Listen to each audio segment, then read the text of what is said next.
The story we are going to tell is about a couple who went through obstacles when Tom came home from Iraq. The title is What Made You Stick Through It All. This story will make you sad, upset, and happy. We were all really excited for you to come home and finally be able to have our life as a family. But when you got home, I didn't get that feeling that we were all going to live happily ever after.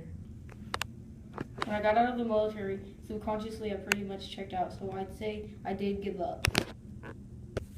I remember you'd been drinking, like you'd been doing it a lot at that time, and you just left. So I was upstairs with the kids, and I heard some really heavy knocking at the door. I remember walking downstairs holding Blake, and I saw you pounding on the door, and then you started kicking the door, and then you were screaming, and I was like, "Tom, calm down," and you were looking at me, but it was almost like you were looking right through me.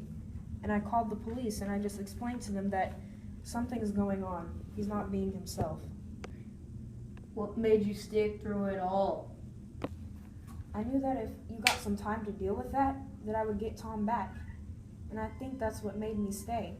That I was in love with you, and I just wanted you back.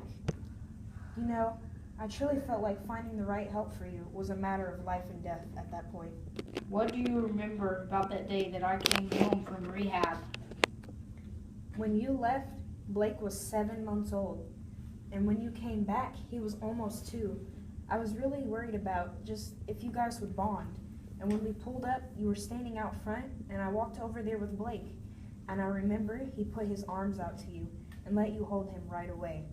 Just that whole day, like somehow he instinctively knew that you were his dad. And I remember a lot of my fears had been put aside, seeing the way you guys just automatically loved each other. And you just looked like a different person. You looked like the Tom that I met years before. I feel like I'm in a better place. Not everything's perfect, but it's a lot better than it used to be. Tom, after 2 years of rehab, was able to get through all of his problems, and his family was able to live happily ever after. Thanks for listening to NPR.